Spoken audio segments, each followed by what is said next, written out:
ان الذين يحبون ان تشيع الفاحشه في الذين امنوا لهم عذاب اليم في الدنيا والاخره. وای کم خلق چې دا خبره خوخی چې په مسلمانانو کې بے حیايي خوره کی او تهمت او بدکاری خبرې پیلاوي، وای په دغه خلقو د پاره په دنیا او په آخرت کې عذاب دی. اوس دا سيزونه دا موبایل لراغلی دی، په موبایل کې دا ډیر زیات عام دي. لکه اوس یو اسلامی خبر ته ورکا او یو غیر اسلامی یو سیز ورکا، مطلب گانی بجانی ویڈیو ورکا او اسلامی ویڈیو ورکا، په کم باندې ویوز زیات راځي او فالوورز په کم باندې زیات راځي او شیرینګ په کم باندې زیات راځي. نو دا څوک دا خو قادیانیان نه کوي، کافرانو خو نه کوي، دا مسلمان کوي کوم چې مسجد ته 5 وخت مونږ درازي او د مسلمان په کور کې پیدا او لا اله الا الله وایو، دا مونږ خلق کوو. نو یو بد سیس خورول په معاشره کې الله جل جلاله فرمایي د دوی د پاره عذاب الیم دی فی الدنیا والآخره، په دنیا کې به مولا ورکوم او په آخرت کې به مولا ورکوم. او بل نبی کریم صلی الله علیه وسلم او فرمایل کل امتی معافن، وی زمان با طول امتیان اللہ معاف کی الا المجاہرین، مگر مجاہرین بنا معاف کی.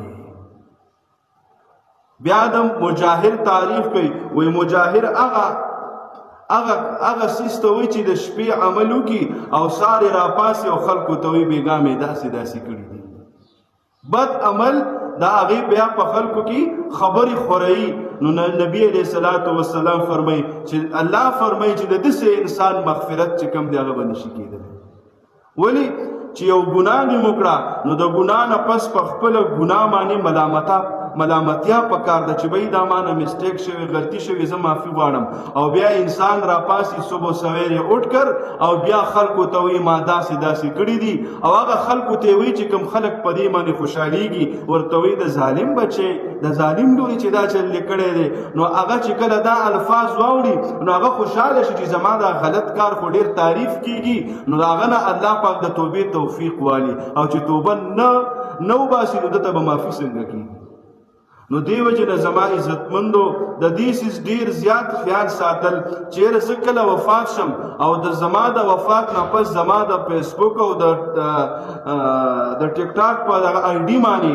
غلط تصویران شیر شوي، غانې بجانې شیر شوي، زه به خاورې کې پروت یم او دغه پیکج به راپسې خاورو ته را رواني. خلک پې ګوري، خلک به په ګناه کې راځي او د هغې ګناه سزاوار به هغه څوک کېږي چا چې دغه ګناه خوره کړې ده، چا چې ایجاد کړې ده، چا چې شیر کړې ده، چا چې جوړه کړې په دې ټولې په دې یوه ویډیو باندې به څومره خلک الله تبارک وتعالی رانیسي. نو دې ته سوچ پکار دی چې ګورې خصوصا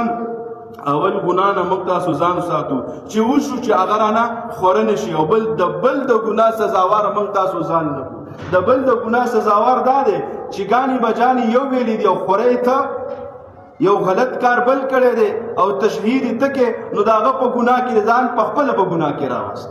ولی چې تا شیرینګ وکړو یا دې وکتله، کتل دی یوه سزا، شیرینګ دی بلې سزا، لایک دی بله سزا،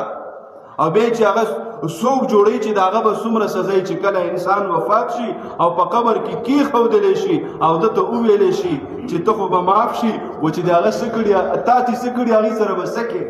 تا خو دومره ویډیوګانې کړي دي، هغه دې په ټیک ټاک او په موبایلو کې خورې روانې دي او لا چې تر کوم حده پورې به ځولي چې دې شي ته یو ځل سیز وخېږي د هغې نه به څوک کوزوي، ته به یې په خپله کوزې، کم ځای نه به ته کوزې، هغې خو به ټوله دنیا کتلي، په 10 په 20 منټو کې بعضې سیز داسې وي چې ټوله دنیا یې وګوري، په لکونو په زرګونو باندې وګوري. نو نبی کریم صلی الله علیه وسلم فرمایي چې کل امتی معافن، زما به ټول امتیانو ته ګورې معافي وشي، خو الا المجاهرین، کم خلق چې د یو غلط سیز او د غلطې خبرې تشهیر کوي او خلکو په منځ کې فخر کوي، دې سړي ته به معافي نه کیږي.